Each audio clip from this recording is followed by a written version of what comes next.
From SigOpt, an Intel company, I'm Mike McCourt, and this is Experiment Exchange. This is very important because AI is very useful. It should be for all. Today, we have with us Pablo Zegers, co-founder and vice president of product at Anastasia. Anastasia's goal is to democratize machine learning to provide access to small and medium enterprises around the world, especially in South America. We will review their progress on democratizing time series analysis, using Ray and AnyScale to manage their hardware, and SigOpt to manage their model design and tuning. We also discuss some of the environmental impacts of model training and the importance of efficiency in the model development process.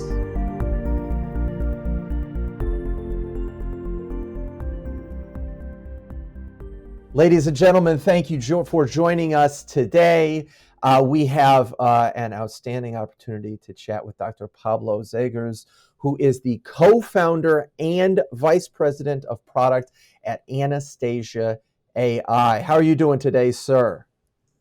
Very good, very good. Now I'm here in Chile, in South America, and spring is about to finish and summer about to start, and I was really bored with winter, so great. Love to hear it, and hopefully soon you're gonna be able to get out and enjoy a little fresh air, and hopefully some of these COVID problems are going to be gone in a little bit here as well. Yeah. So outstanding. You've presented at the SigOpt Summit. For all our viewers who don't know, that's summit.sigopt.com. You presented a talk on democratizing time series forecasting for any industry. And that's part of what I'd like to kick things off with here today. And in particular, that sounds really, really ambitious. And that sounds like something that sort of takes a whole company to work on. Maybe you can tell us some about Anastasia, please. Yeah, definitely. Well, you have to consider where we were born in one corner of South America. South America is not precisely a first world country. So that means that the economies here are very, very tight, and companies are not as developed as the one you would find in Europe or the States. And this means lots of things. First, there is not much talent in South America. I mean, we are talented, but not as in artificial intelligence. So it's very difficult for companies to have internal teams with data scientists that are proficient in artificial intelligence. So that's a big drawback. You cannot release a tool based on artificial intelligence counting on a strong team on the company side. So that's the starting point.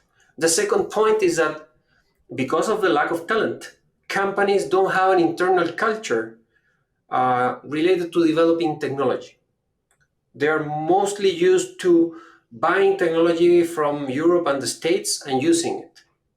So even the development of technological products inside any company in Latin America is rare. So from a cultural point of view, forget it. So that's two, complicated. And thirdly, cost. You have to be very, very cheap. So the three things have to be combined in order to offer them a service. In this case, the case we analyzed in the presentation, time series prediction, that allows a person that could be considered a simple data analyst to use the tool translating directly results, data into business results, something that can be actioned immediately. No intermediate steps. You won't have people that will develop an anomaly detector, forget it, for example, and so on and so forth. So that's why we are concerned about democratizing AI. That's one side, the side that worries our company. But on a broader picture, this is very important because AI is very useful. It should be for all.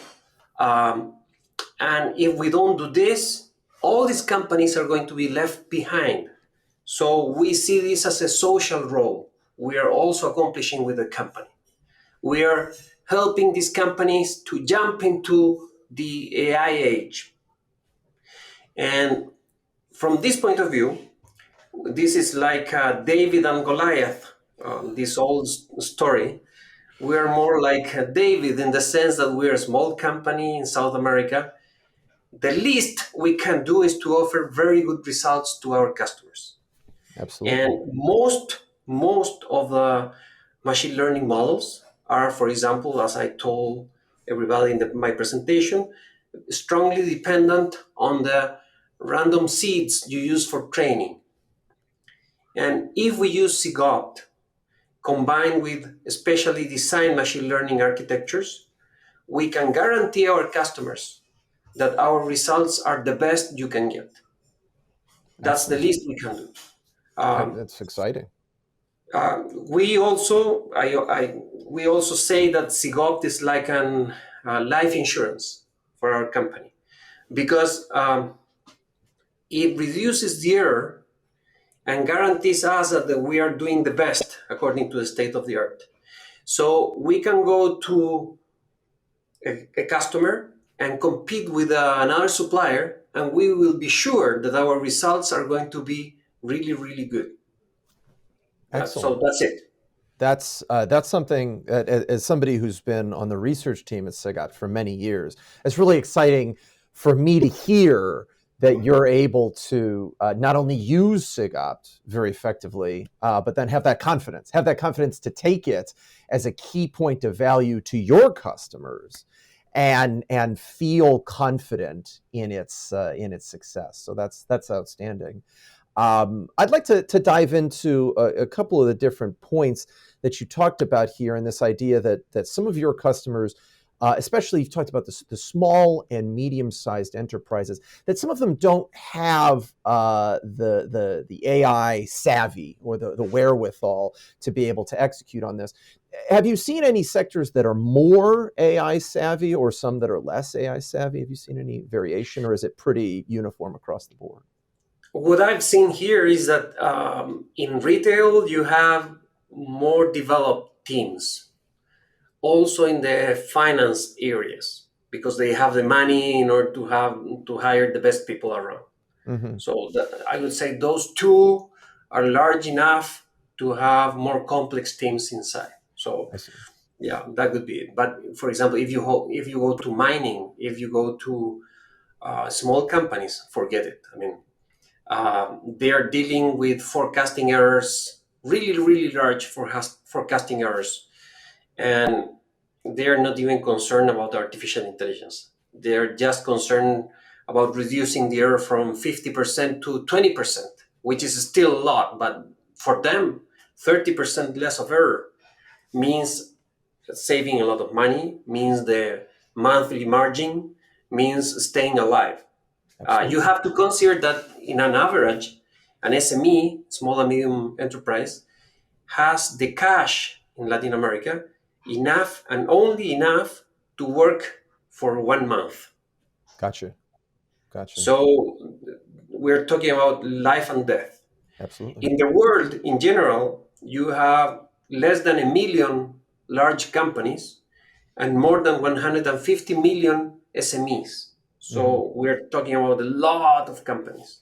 Makes sense. Yeah, that is a lot. And in particular, is that why you've targeted time series forecasting as your main focus here? Is because it affects so many different companies?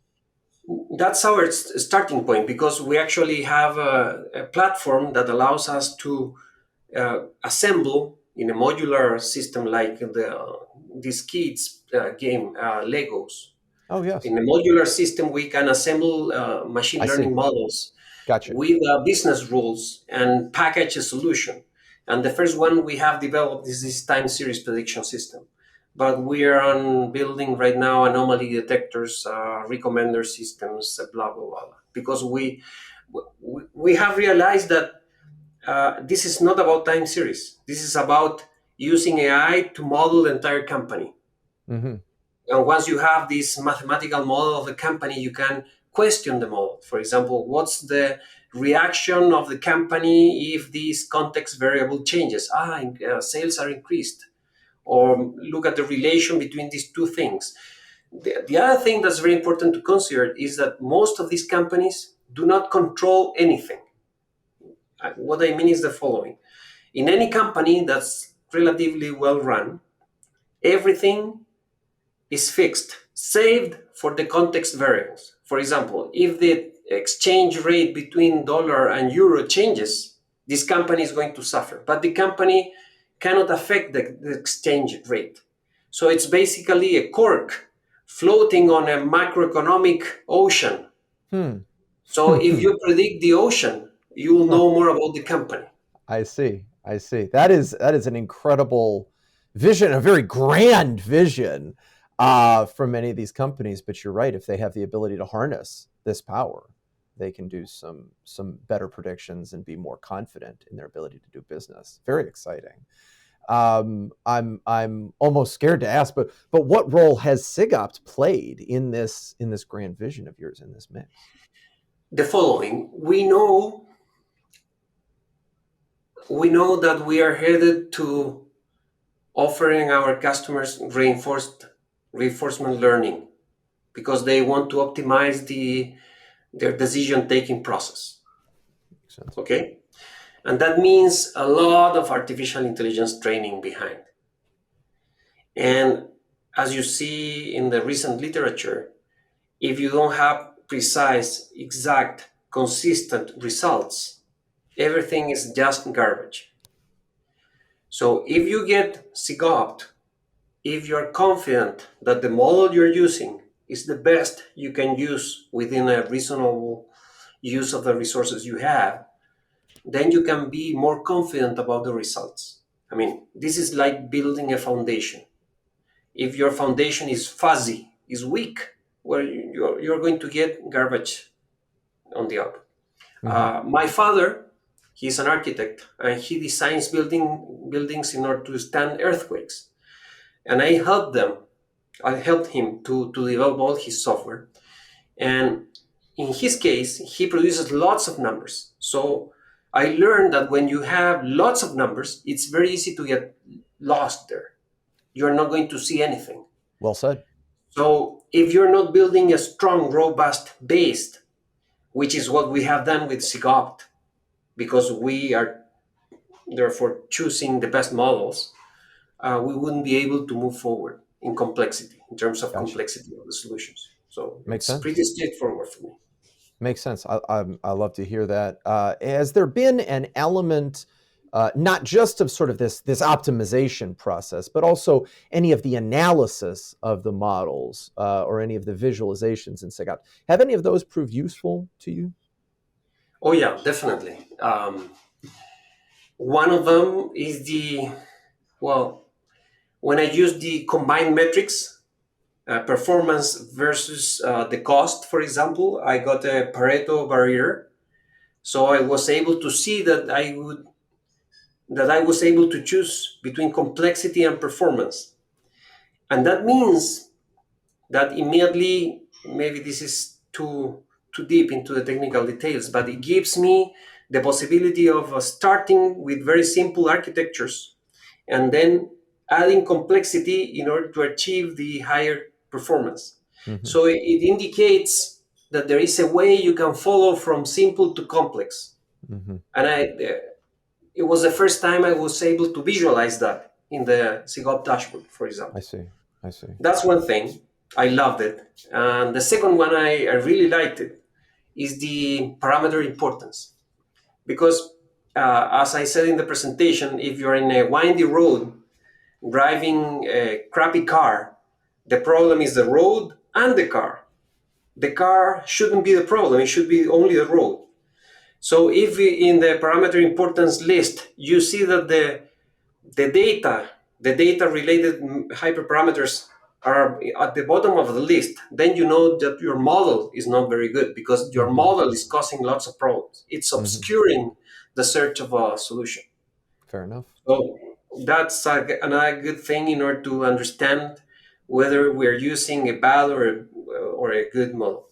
Good point. That's a really great insight, and I think that even speaks to some of these other questions. Model development is not just the sort of auto ML maybe way that we might want it to be in a perfect world. There are also these elements of, well, what data am I feeding into the system? Uh-huh. What do I trust about it? How do I think about it? And even exactly as you're speaking to, what behavior is it that we want from the model? Which actually goes to a point you talked some about these X-RNN models that I know you're excited about, and those have a very specific behavior. Maybe you can tell us about that. Yeah. In the search for this solution, a very precise, cheap architecture, results, and the architecture needed for producing these results. We've been working with a mathematician for a long time on developing a specific architecture that doesn't use backpropagation, and it's totally based on ordinary differential equation theory in order to produce a model, a machine learning model, that it's totally mathematically characterized. So we're sure that there is a solution. We are sure because we generated a convex error surface, that the solution is the best possible given the constraints. Mm-hmm. We also have totally characterized the convergence times, so everything is perfect. And because of this, we can guarantee that all the initial conditions are absorbed. So the system is robust to initial perturbations. Mm-hmm. And this is very important because if, for example, you have a system, a recurrent neural network, working in a problem, and suddenly you switch it to a different problem, the previous problem is a different initial condition. So you need to absorb it in order to move into a new problem. So we are sure that after some latency time, the previous problem is totally forgotten, and the system is using all the resources in solving that specific new problem. I see. Also, the mathematics we developed behind this X-RNN allows us to build it in a stable way. So we can have a system that has 1,000,000 components and be absolutely sure that it's never going to explode, behave in an unstable way. I see. So we can grow in complexity Makes in a sense. totally controlled way. So this is good because it means for our business that we can be sure about the things we're using and building. Absolutely. That's very important, obviously. Yeah. I used to be in academia, and in academia, well, if it doesn't work, it doesn't matter, means another paper. Right, exactly. If it works, great. If it doesn't work, I publish it. It'll be fine. Yeah. But with the customer, it means that the contract is going to be void. Yes, So that is a problem. Or in the case of some of these, as you mentioned, small and medium businesses, maybe they actually collapse as a result of some bad predictions. for example, that would be extremely disappointing. So that's a yeah. good point. What's going on now? What are you working on going forward? What should people be looking out for from you in 2022? We are working on integrating all these things because we have this strong intuition that a company, an enterprise, is one single entity. So we have to model as a single thing where all the parts are interrelating. This is not about having a module that produces time series, another one that recommends, another one that does anomaly detection. I don't know what else. Lots of other things. All of them should be connected into one single thing. Because when you're driving the company, you want to take decisions that optimize the company's performance in the future. And that means that you have to capture totally, completely the best possible way, in the best possible way, the dynamics of the company. Absolutely. And that's the final goal. And we're about to achieve that in this coming month or the next one in a very simple way that's going to grow. So yeah, it's going to be fun. I love And to hear that. Yeah. Something I know you've spoken about in the past is not just the importance of providing AI tools to small companies, but also sort of the environmental impact of providing efficient tools to small companies. I wonder if you'd like to speak on that at all right now, and the opportunity that's available specifically in making sure small and medium enterprises are doing their AI efficiently. Yeah. For example, if you see there is a recent article on IEEE Spectrum that everything is predicting that the amount of pollution caused by one of ImageNet systems, for example, in 2025 is going to produce as much pollution as the entire city of New York in an entire month. That's ridiculous. That's a lot. Yeah. Yeah. I mean, Wow. and right now, training those machines requires tens of millions of dollars. Yes. That's absolutely not a language that can be taught by small and medium enterprises. Absolutely. So if you want to go down, it means that we need to produce much more efficient machine learning models. And this is very extreme because if you're in a large company, it means that you have large numbers of data. In small and medium enterprises, problems are tiny and data is scarce. So this is a very extreme problem. Scarce data, you need to be even more efficient because, as I already told you, there is less than 1 million large companies, 150 SMEs around the world, at least 100 times more. Mm-hmm.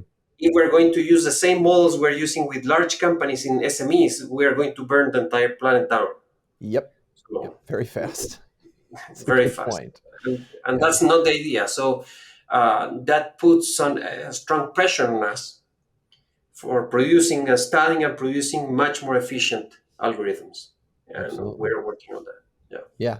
That's a great point and a great goal that if we don't address, if we just assume whatever we're doing can just scale to 100 times, 200 times, 1,000 more companies using it, it's not going to work. It's a very good point. Yeah. All right. In that sense, SigOpt also plays a role because when you optimize, it means that you're using a better system that reduces inventory error 5% in a company means 5% less of goods that are being bought and means 5% less of pollution, contamination. Absolutely. So you have a direct causal chain explaining how SigOpt helps in this problem. Couldn't have said it better myself. That's a fantastic point. And you're right that is one of SigOpt's key goals is being sample efficient, is getting the most out of the least amount of training possible. So we're glad that you're seeing that, and we're happy to be a part of your successes. Finally, where can others learn more about your work or build on top of your work? Is there a site they can go to that you'd recommend?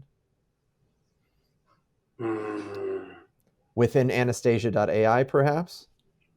Yeah, but we don't say much there. Gotcha. We're going to start releasing stuff soon. Okay. All right. So well, people, stay tuned. There is going to be more talk about all of these exciting outcomes. And you heard it here first at summit.sigopt.com. Dr. Pablo Zegers, thank you very much for joining us today. Thank you. Thanks to you. Yeah. Take care, everyone. Yeah. If you have enjoyed these interviews and want to learn more, the description below contains the link to the show notes. There you will find links to the papers we reference, supplemental material, and a transcription. We hope to see you here next time on Experiment Exchange.